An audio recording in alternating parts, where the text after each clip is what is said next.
The viral video exploded across every platform within minutes. A raid caught midstream, blurry footage, shaky angles, muffled shouting inside a grimy underground warehouse. Young men lay bruised and bloodied around a makeshift fight cage. Jason Statham stood in the center, flanked by a tactical team, staring down the ring's organizer as cuffs clicked into place. Sirens howled in the distance. Someone screamed off-camera. The caption read, "Jason Statham shuts down illegal fight clubs single-handedly." But not everyone got caught. 2 days later, a second video appeared, this one raw, unedited, and far more personal. Undefeated. The street legend no one dared to challenge. Shirtless, fists taped, eyes burning. Standing in a dimly lit basement, surrounded by broken equipment and men who looked more gang than Jim. "I see you, Statham," he growled, staring into the lens. "You brought the cops and ruined everything. Couldn't face me like a man, huh?" He walked forward until the camera trembled. "You want to shut me down? Then come face me. No refs. No cameras. No backup. Just fists. I fight where rules don't matter. Where fear decides who stands." The internet lit up. Comments flooded in. Challenges. Everyone wanted to see if Jason would respond. He did not post. He did not tweet. He sat in a dark room alone, the video playing on loop. His face unreadable. His breathing slow. Then he closed the laptop, stood, grabbed his jacket from the chair, and walked out the door. No words were spoken. But the fight had already begun. The underground ring was not built for sport. It was built for blood, asterisk asterisk. Located in a condemned warehouse just outside the city's industrial zone, the arena was nothing more than a caged floor surrounded by flickering work lights, rusted scaffolding, and folding chairs stained with sweat, spit, and darker things. There were no medics. No rules.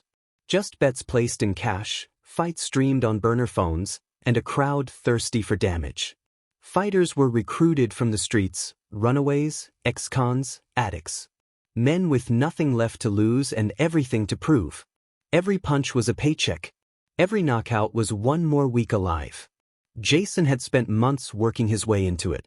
He posed as a manager for an up-and-coming brawler. Watched quietly. Asked questions no one noticed. He memorized faces, routines, payoffs, escape routes. When the night finally came, he tipped off the right people. And when the doors blew open, he made sure no one walked out untouched. But not all were caught. Jason's mission had never been about glory. It was about stopping the machine that chewed up vulnerable young men and spat out what was left. The so-called ringmasters made money from suffering, turning fear into profit while pretending it was sport. Jason had seen enough war to recognize exploitation when he saw it. This was not fighting. It was feeding. One fighter, in particular, had become the face of that brutality. 6 feet 2 inches. Built like a jungle cat. Undefeated. No technique, just instinct and rage. He never trained. He just showed up and destroyed whoever was thrown in front of him. He had a grin that split his face and a stare that made men forget how to breathe. His knockouts were legendary. But no one knew where he came from or where he went. Until now. Jason knew shutting down the ring would only start something worse. Because men like Kade do not disappear quietly. The video hit social media like a live grenade. Shot in low light, handheld, shaky, just enough chaos to feel real. Kade stood in the middle of a busted-down gym, shirtless, bruised from recent underground scraps. Broken lockers behind him. Steel chains hanging from ceiling beams. A dented heavy bag swung in the corner like it was trying to leave the room. He grabbed a folding chair and hurled it across the floor. It clanged hard and fell, legs twisted. Then he stepped into frame, eyes locked on the lens. "You think this is over, Statham?" he growled. "You call that justice? Bringing cops into a fight? You want to shut down my world with sirens and paperwork? You didn't beat me. You ran." He stepped closer, face inches from the lens. "I'm still standing. And I'm waiting. No rules. No refs. No scripts. Just you and me. Man to man." He stared at the camera in silence for 5 seconds. Then, cut to black. The internet exploded. Clips of Kade's rant hit every platform within hours. Fight pages reposted it. Reaction videos. Remixes. TikToks layered with aggressive music and flame emojis. Comments flooded in by the thousands. He's calling out Jason Statham. No way Jason answers this. This is going to be legendary if it's real. At Real Stath, you gonna take that? But Jason posted nothing. No denial. No trash talk. No reaction. He sat alone in a dim room, watching the video once more. His expression unreadable. His eyes locked on the screen. Jaw still. Then he reached for the duffel bag near the door. Inside, wraps, gloves, boots. He zipped it up, stood, and slung it over his shoulder. A slow exhale escaped his chest as he opened the door and stepped into the night. Not for applause. Not for clout. Just for closure. Slipped just left, letting it sail past his cheek. Then he struck. A short, compact body shot, low and brutal, drove into Kade's liver with the precision of a piston. Kade's breath caught mid-swing, his feet slowed, his face twisted in sudden pain. Jason pivoted, his legs swept low, hooking around Kade's ankle. In one motion he yanked hard and spun his weight. Kade's legs flew out from under him. His body hit the concrete with a sickening thud, rattling the rusted crates nearby. Jason was already on him. He grabbed the dazed fighter by the collar, lifted just enough, and drove his elbow straight down into Kade's chest, clean and explosive.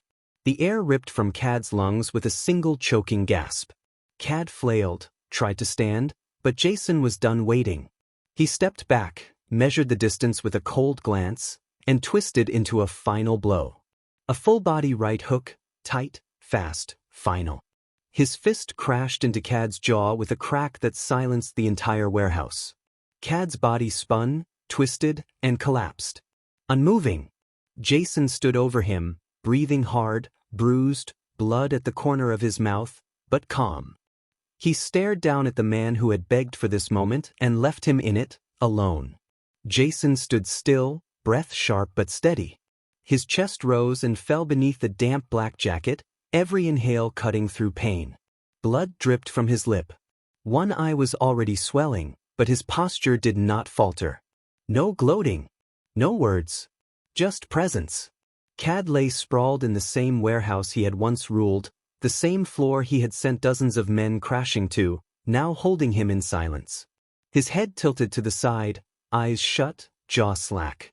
His reign ended not with a scream but with a stillness no one had ever seen from him. Jason glanced around the room only once. Kade's crew stood frozen near the walls, half in shadow, unsure if they should run or speak. One of them looked at Kade, then at Jason, and said nothing. No one moved. No one dared. They had witnessed something final. Jason lowered his gaze, then turned. Boots soft on concrete, he walked past the empty crates and broken chains, past the flickering light, back toward the shattered warehouse doors. Rain greeted him like it never stopped. He stepped into it without hesitation. No cameras. No applause. No threat left standing. Just a quiet man walking back into the storm, as if it had never happened.